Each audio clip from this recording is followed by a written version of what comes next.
Hey there guys, Mike here again. Thanks for clicking this video. Welcome to my shop. Hope you guys are having a great day. This video is a tube amp tech tick video, and we're going to discuss tube amp inrush current. And what that means, when the amplifier is cold and you flick it on, the current goes quite high for a couple cycles and then slowly starts to drop down.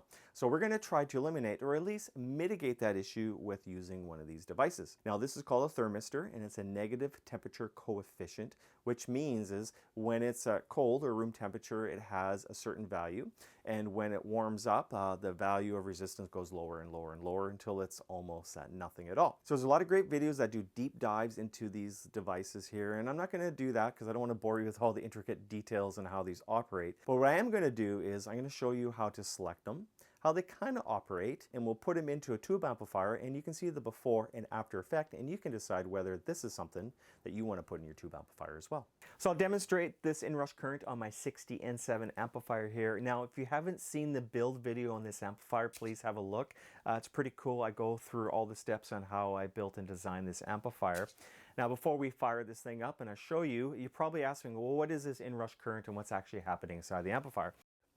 Of course, the heart of the matter is a power transformer. So this is your typical power transformer that takes the incoming AC and it gives us our multi-taps or a B+ in our filament supply. And in a power supply, you could have something like this, or a choke or a coil. Now these are inductors, and the way inductors work is they try to resist the state of change. So when a voltage is applied to them, they're going to try to resist that, and that's what makes our current spike up. Until they're excited and start behaving properly, they will show for a couple cycles as almost as a short. We also have our filter caps here in the power supply. Now these are large caps, and again, before they're exciting and start working properly, they have a time constant before they ramp up, and they will almost show as a dead short as well, but not quite. Of course, inside a vacuum tube, we have our filaments in here, and of course, when they're cold, they need a time constant to warm up as well, so they will also show as a very high load at the first initial turn on. So what we're going to do to help mitigate that inrush current here, we're going to install these thermistors, so these NTC, negative temperature coefficient devices here. So basically when they're cold or room temperature, they will show a resistance, and when you initially turn on the amplifier, this resistance will help absorb the current spike, and when they warm up through the current, the resistance will come down to nil or nothing and will be kind of removed from the whole incoming AC line. So this thermistor comes in various sizes here, and I actually have 3 different ones here. So let's go ahead and measure these and we'll see what they kind of do. So I have a thermistor attached to my multimeter here, so I got it set to ohms. This is a CL60 that I have in here. And what we're going to do is we're going to test the temperature of this here. So let's go ahead and turn it on. And right now the thermistor is 14.3 degrees. So let's go to Fahrenheit, and 57.7 degrees Fahrenheit. So you can see at that temperature, it is reading 17.4 ohms. So let's go ahead and take a heat gun and we'll just heat this up. And you can see that when we heat it up, the resistance is dropping.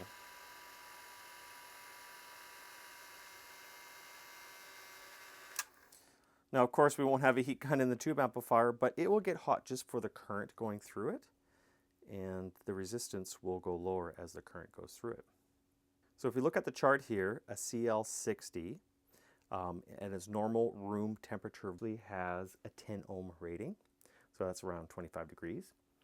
And it is good for a maximum of 5 amps, and its general operation range is 1.2 to 5 amps here. Now you can also see that I also have a CL30, and you can see the values there.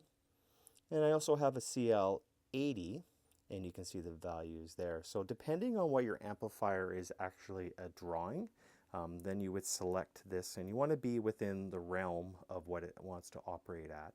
So I'm going to quickly show you what this amplifier is doing and how I kind of noticed it was kind of an issue for inrush current. I never really thought it was a big deal until I installed this current meter on this amplifier. Now this is measuring the B+, so I have this connected right after the power supply unit before it goes to the B+ to both tubes. So when we're going to go ahead and flick it on, you'll see it bounce, and then as it will go down and as it warms up, it will go to its proper current.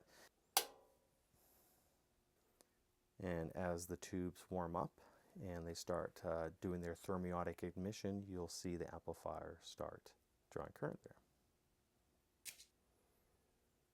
So basically it is drawing just under 60 milliamps. So that initial bounce is what we're going to try to eliminate. So I went ahead and quickly unsoldered the incoming AC line, and I bisected it with my multimeter here.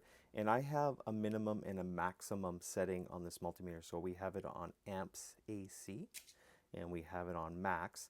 And what we're going to do is we're going to flick the switch and we'll see what it's going to max out in amperage. And then we will put the thermistor in and we'll do the test again and we'll see what it does then. So here we go.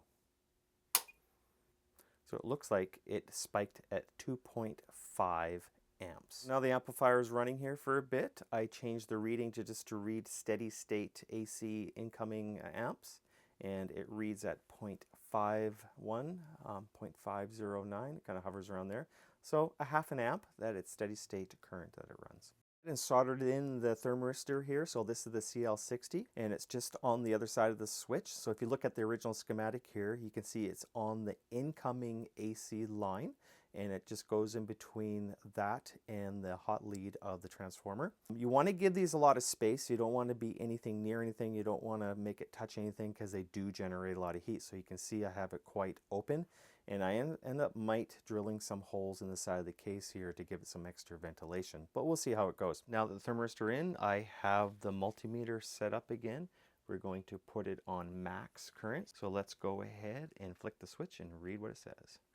Okay, 1.727 amps. It was 2.5 earlier, so we ended up saving probably just about an amp. And measure the temperature of this thermistor here.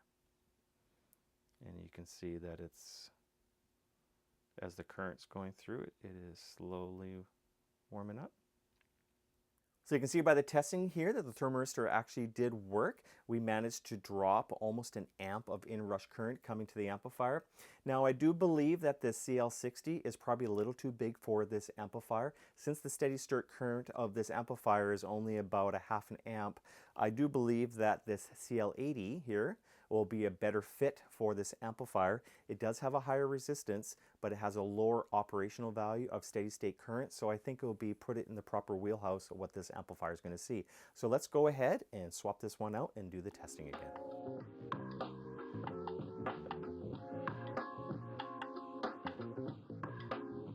Okay, let's go for test number 2 here. We have the CL80 installed. We have it on the max again. So let's go ahead and flick it on to see what the max current is going to be on the inrush. All right, we got it down to 1.1 amps. So about an amp and a half less than it was before. I think that's a success. So now that we have the appropriate size CL80 thermistor in here suited for this amplifier, let's go ahead and see what this current meter actually does now. So let's go ahead and flick it on and see how far it bounces. Oh, that's cool.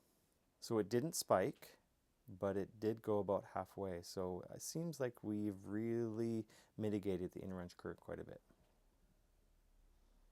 So a few things to note with these thermistors here. They will provide a slower startup time for filaments, and that's a good thing to help preserve your tubes. Another thing that they're good at is now we can lower the AC line fuse to be more in sync with what the amplifier is actually drawing. We don't have to worry about popping that fuse because of the large inrush current.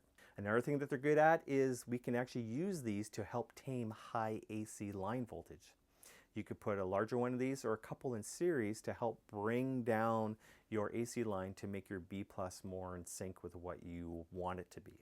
Now, if you look at the Mauser site here, it's pretty cheap for a couple bucks for a CL80. You could add some added protection to your amplifier to help preserve your precious components and tubes that you have in there.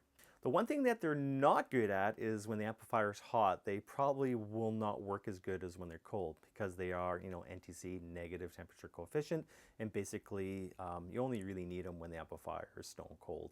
Other than that, they don't really do anything. Well, I hope you found this video informative and inspires you to perhaps put something like this in your amplifier as well. I think they're a good thing. Please give it a try. Once again, thanks for watching. Please like and subscribe, and we'll see you in the next video.